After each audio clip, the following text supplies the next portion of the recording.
Bonjour, bienvenue sur gregot.com. Aujourd'hui je suis avec Thomas Diagne, donc champion de Sanda, combattant professionnel de MMA. Salut Thomas. Salut Greg.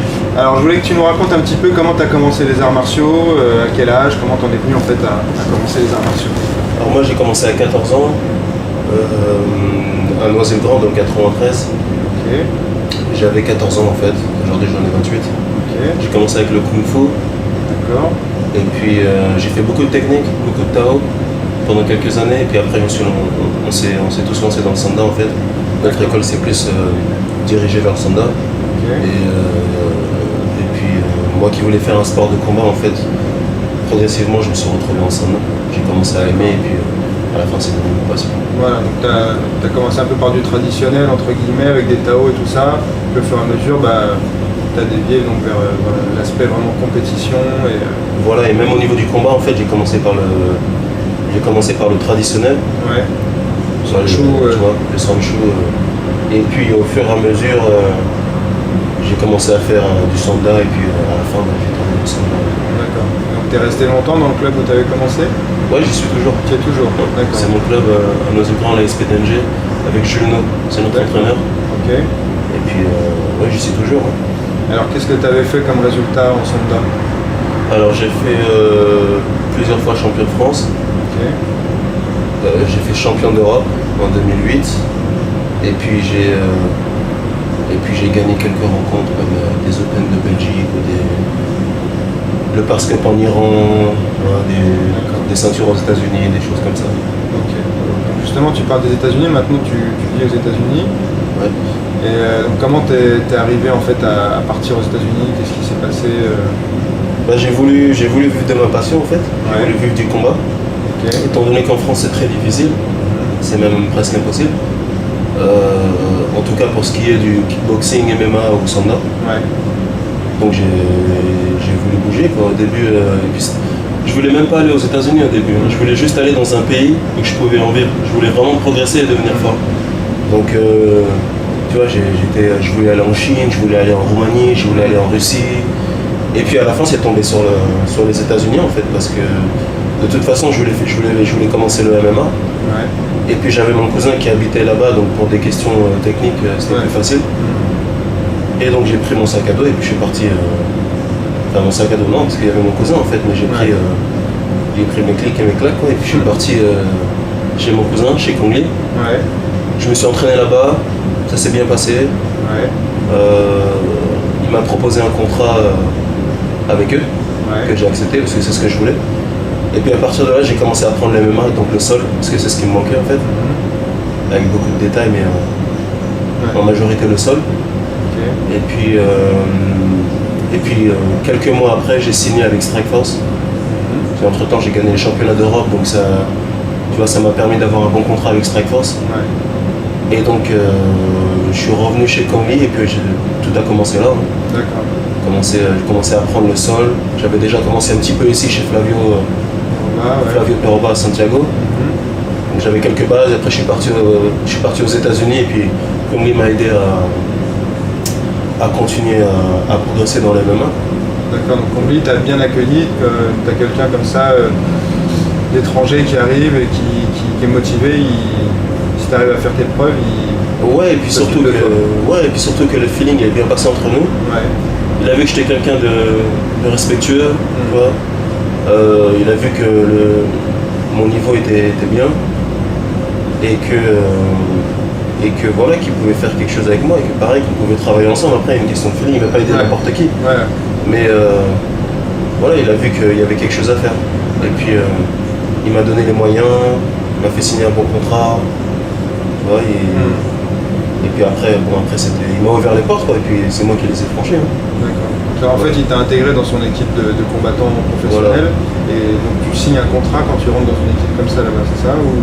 Tu signes un contrat avec le club, ce qui est normal. Ouais, c'est comme si tu devais t'entraîner. Ok. Là, tu signes un contrat quand même parce que tu es professionnel, donc tu vois, sans oublier que quand tu gagnes, il y a une partie qui va au club ou que tu perds. Mais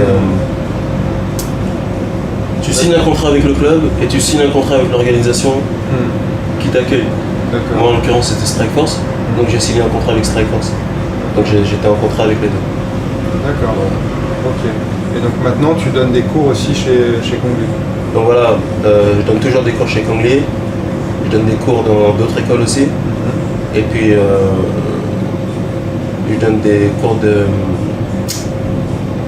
Du coaching, voilà, du coaching personnel, et en parallèle des entraînements. Vu que je m'entraîne beaucoup, si je peux faire 1 ou 2 heures par jour d'entraînement, c'est bien. Ouais, d'accord. Et donc toi, par rapport à quand tu étais en France, qu'est-ce qui a changé dans ton entraînement, ta manière de t'entraîner, le nombre d'heures aussi? Qu'est-ce qui est différent maintenant par rapport à avant? Il y a beaucoup de choses qui sont différentes. La seule chose qui n'est pas différente, c'est ma motivation. Ça, c'est la seule chose qui n'est pas différente. Ouais. Après, au niveau technique, c'est-à-dire au niveau pratique, ça n'a rien à voir parce qu'aux États-Unis, c'est professionnel. Ils ont beaucoup d'avantages au niveau du sport, ce qui fait que vous êtes dans des salles qui sont ouvertes tous les jours, toute la journée. Donc tu peux t'entraîner quand tu veux. Ouais. Tu vois, quand tu es professionnel, quand tu es dans un sport professionnel, tu dois t'entraîner tous les jours de toute façon. Donc la team, elle est là tous les jours. Ouais. Tu vois, tu as les moyens qui sont mis en place pour que tu puisses t'entraîner. Et tu as un entraînement de qualité en fait. Ouais. Et donc, ce qui est différent, c'est l'entraînement. C'est au niveau financier, parce qu'on gagne de l'argent. Et puis tu as la télé. Donc, au niveau des médias, tu es connu plus rapidement. Tu vois. Ouais. Et voilà, pour un combattant, ces 3 choses-là, c'est très important, tu vois. C'est sûr, ouais. Donc, ça fait déjà une grosse différence. Tu vois. C'est vrai que les sportifs, déjà, aux États-Unis ou de manière outre-Atlantique, ils ont un statut quand même plus important qu'en France, du moins. Tous les sports, on va dire, parce qu'en France, on a toujours les gros sports, le football et tout ça, mais là-bas, les combattants, ils sont considérés comme des sportifs de haut niveau. Ils ont, je pense, une meilleure considération qu'en France. Je sais pas s'il y a plus de considération, mais il y a plus de moyens dans certains sports.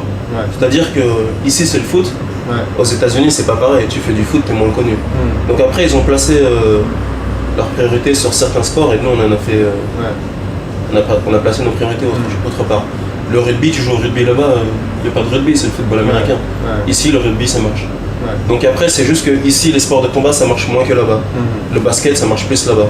Tu vois. Après c'est une question de sport, mais non, il y a... Après, c'est une question de motivation. C'est une question de motivation. Tu vois. Donc, sur les méthodes d'entraînement en elles-mêmes, je sais pas, dans ta préparation physique, sans parler de la technique en elle-même, mais la préparation physique, c'est très différent de ce que tu faisais en France? Non, c'est pas très différent. Bon, c'est différent parce que je fais un sport différent. Tu fais du MMA, la préparation physique sera pas la même. Pas du tout pareil au niveau du cardio, au niveau de musculaire, etc. C'est pas le même sport, donc forcément, ce sera pas pareil. Mais après non, c'est pas mieux là-bas, parce qu'au niveau physique, moi j'avais un très bon préparateur physique et je travaille toujours avec lui aujourd'hui, Pierre-Yves Roquefort, qui est aujourd'hui DTN de la fédération de Kung Fu. Donc, et quand j'étais aux États-Unis, je travaillais tout le temps avec lui, parce que le gars il est compétent et que voilà, ils sont pas mieux que nous au niveau techniquement. Tu vois, c'est vraiment juste au niveau des moyens quoi. Mais techniquement ils sont pas mieux que nous. Donc au niveau du cardio je travaille toujours de la même façon. Après au niveau des techniques forcément ce sera différent encore une fois parce que c'est pas les mêmes sports. Donc voilà c'est Alors, raconte-nous un petit peu une journée d'entraînement pour toi, comment ça se passe, comment tu la découpes? Et ben moi aujourd'hui j'avais... Avant j'étais chez Kongli, je m'entraîne dans la salle de chez Kongli. C'est pas très différent. Aujourd'hui je m'entraîne chez AK, American Kickboxing Academy. Et il y a plus de combattants là-bas, donc la structure est plus grosse. Donc les entraînements sont un tout petit peu plus carrés. Donc une journée type par exemple, moi je commence avec 2 heures de jiu-jitsu le matin à 10h. Tout de suite après il y a 2 heures avec la team. Donc ça fait à peu près 3h30, 4h le matin. L'après-midi je me repose, je donne des cours parfois et puis le soir j'ai 1 ou 2 heures d'entraînement personnel. C'est-à-dire que je fais soit mon cardio, soit ma musculation, soit on va répéter des techniques avec certains d'autres combattants, d'autres boxeurs. Donc voilà, ça fait à peu près 4, 5, 6 heures dans la journée. D'accord, et tous les jours. Au niveau de la récupération, comment tu gères 5 fois par semaine, le samedi matin, et le dimanche, je me repose. D'accord. Donc 6 fois par semaine, je m'entraîne. Ouais. Le dimanche, j'ai ma journée. Puis le samedi matin, je m'entraîne aussi. Ok, donc niveau récupération, une seule fois par semaine et ça te suffit. Après, tout est différent dans le sens où tout dépend à combien de semaines je suis par rapport à mon échéance. Ouais. Mais là, aujourd'hui, comment je m'entraîne, c'est 6 fois par jour, par semaine. Ouais. Et un jour de repos, ça me suffit. Ouais. D'accord. Et tu fais, je sais pas, est-ce que tu as un programme justement un petit peu de récupération que tu inclus dans ta journée, que ce soit des étirements, des massages, des choses comme ça. Oui, bien sûr. Après, voilà, après il y a tout ce qui est autour, c'est-à-dire l'alimentation déjà, Ouais. le repos, le sommeil. Et puis oui, on a des kinés à disposition, des chiropracteurs, Ouais. qui sont d'ailleurs dans le club, dans les locaux. Donc tout de suite après, tu peux aller là-bas. Les masseurs à disposition, on a nos sponsors, il y a aussi des masseurs parmi eux, donc on a tout ça à disposition. Ouais, bien sûr, les étirements après, ça va avec. Hein. À la fin du cours, on s'étire, quoi, ça c'est normal. Ouais. Et puis après, faut savoir qu'on s'entraîne pas toujours de la même façon. Si tu fais une grosse séance le lundi, le mardi matin, tu vas faire quelque chose pour récupérer, c'est-à-dire tu vas aller trottiner 30 minutes pour éliminer tout ça. Ou, tu vois. Après, l'entraînement, il est logique. Ouais. Donc on s'entraîne pas comme des brutes tous les jours, tu vois. C'est ça, ouais. Voilà, Parce que c'est donc, pas possible de tenir un rythme voilà. 6 jours sur Tu 7, tu vois, sinon ça mène à des blessures. Voilà, exactement. Donc après, et ça, c'est là où le préparateur physique, il a un gros rôle, parce que lui, c'est en quelque sorte le mécanicien, quoi, tu vois. Ouais. Donc après, lui, c'est parce que ça, c'est un métier aussi. Donc après, c'est là où lui, il va me dire, écoute, là, il faudra que tu passes ça le jeudi, ça le mardi, tu vois. Et là, j'ai appris beaucoup de choses à ce niveau-là, de chez Pierre-Yves ou de chez mon entraîneur Juno, qui était un marathonien, en fait. Ouais. Donc Pierre-Yves m'a beaucoup appris à ce niveau-là, comment récupérer, qu'est-ce qui va avant quoi, tu vois. Ouais. Plus, D'accord. plus dans le détail, en fait, dans la précision. Ouais, la l'approche précision, vraiment scientifique de tu vois. l'entraînement. Ouais. Ok, bon, c'est super. Et donc toi, aujourd'hui, tu étais avec le Strike Force, tu m'as dit que ton contrat Il vient de terminer. Voilà, il s'est terminé. Donc quels sont tes projets par la suite? Là, pour l'instant, tu es dans l'attente un petit peu de voir ce qui va se passer ou t'as Et ben déjà... là, je suis dans l'attente parce que là, je suis en train de refaire mon nouveau visa. Ouais. Il y a un combat qui devait se faire et qui s'est annulé justement parce que... en fait, je sais pas pourquoi il a annulé, mais de toute façon, je pouvais pas parce que j'avais pas encore mon visa.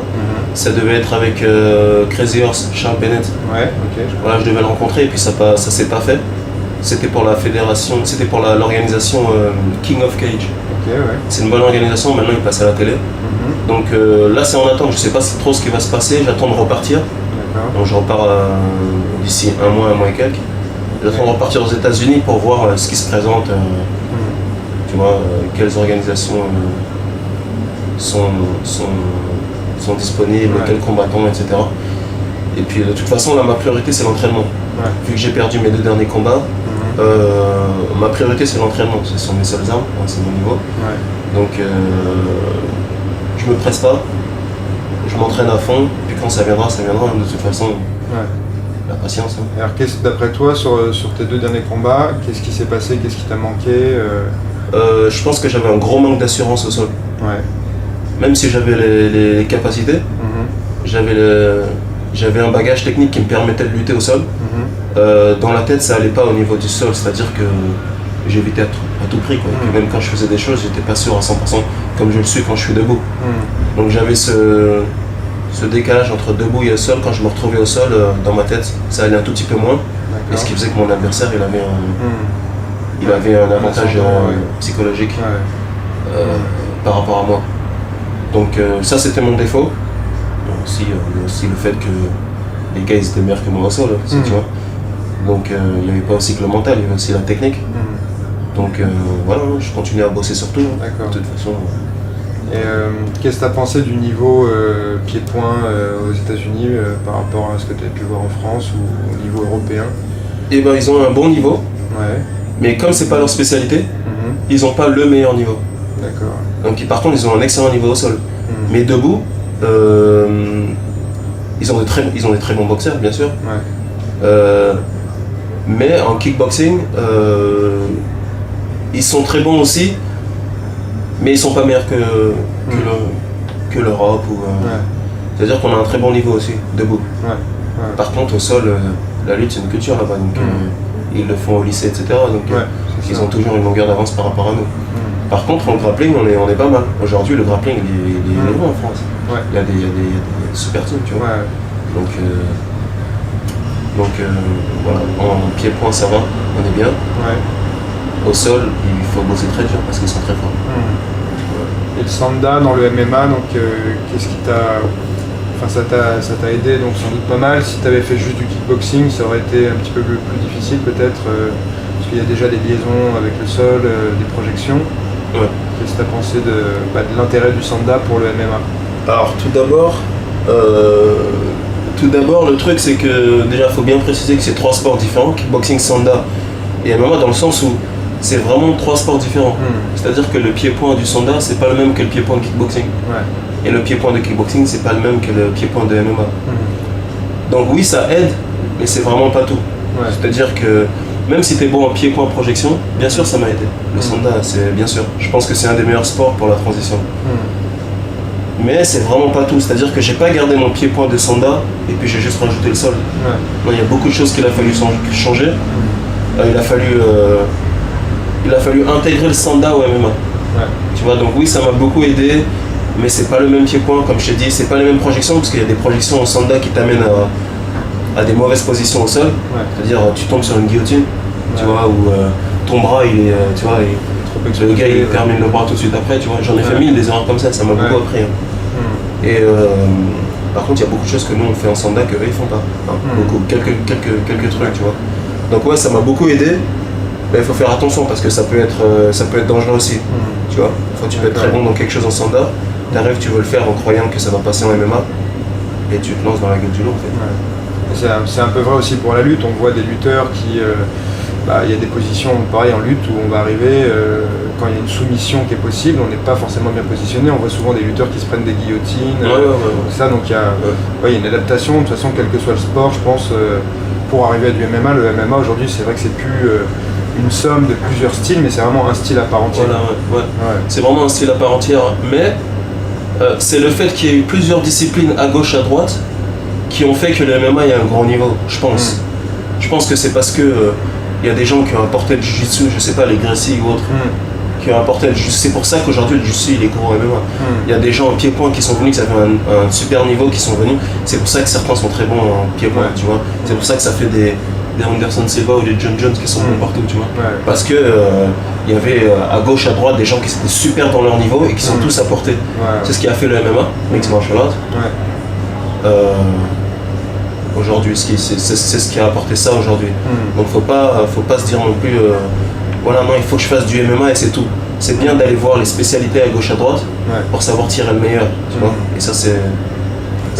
Comme fait un peu Georges Saint-Pierre, ce qu'il dit qu'il fait, lui, c'est qu'il va essayer d'aller voir les meilleurs entraîneurs dans chaque discipline, dans la boxe anglaise, dans la lutte, dans le sol, que ce soit du jiu-jitsu brésilien, du grappling. Et j'ai même entendu dire qu'il voulait essayer le Sanda, en fait. Ah ouais? Qu'il était intéressé par ce sport. D'accord. Et qu'il voulait, bon, je pense pas qu'il va faire une compète dedans, mais je veux dire qu'il voulait regarder, pour apprendre, s'il l'a pas déjà fait. C'est une bonne approche, mais c'est vrai qu'on voit maintenant des nouvelles générations de combattants, un peu comme John Jones, qui, même si lui, si je ne me trompe pas, il est lutteur, je crois, à la base. Je sens qu'il a fait de la lutte, mais bref, avant on avait quand même quelqu'un qui venait d'une spécialité, puis qui faisait une transition au MMA, et on commence à avoir des gens qui arrivent qui ont directement commencé par le MMA. Ça c'est la nouvelle génération, ça. Ils vont commencer par le MMA.